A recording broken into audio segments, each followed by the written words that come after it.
All of you are guilty who you keep teaching your children to sin. You've been telling them that Jesus understands when you sin. And so now they grow up a child of hell, a blasphemer, and a heretic. Whose fault is this?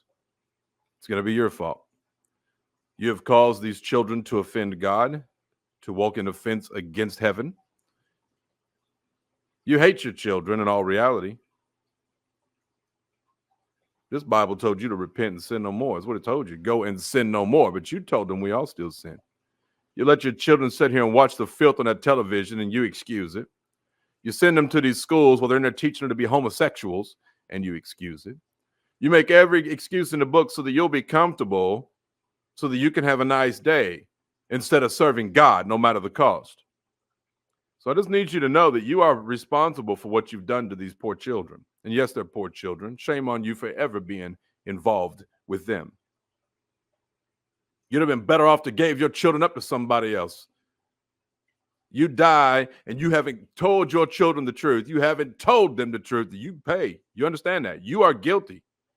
You have taught the children, innocent children who God has given you in your custody.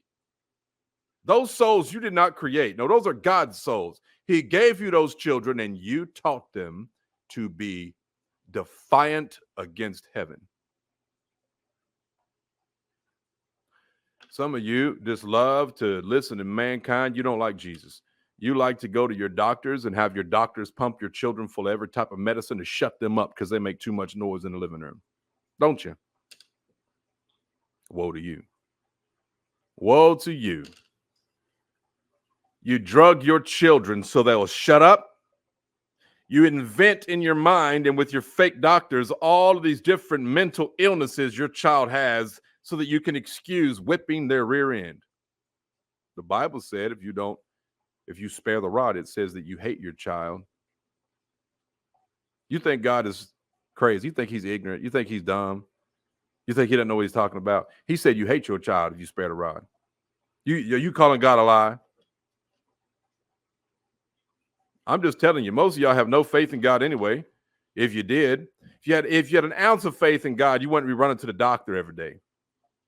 Let's just be honest about things.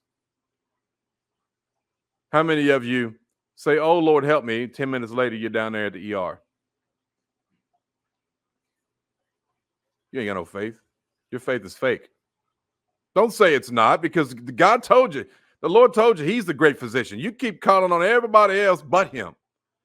You got, like I said before, you have more faith in the pizza man than you have in Jesus Christ. How many of y'all get to panicking 10 minutes after you call the pizza man, you order that pepperoni pizza? You get to panicking? No, you don't get to panicking. You know good and well the pizza man's coming. How come you have more faith in the pizza man? Some 17-year-old kid from high school in a Geo Metro. How come you got more faith in him than Jesus Christ? You make me sick.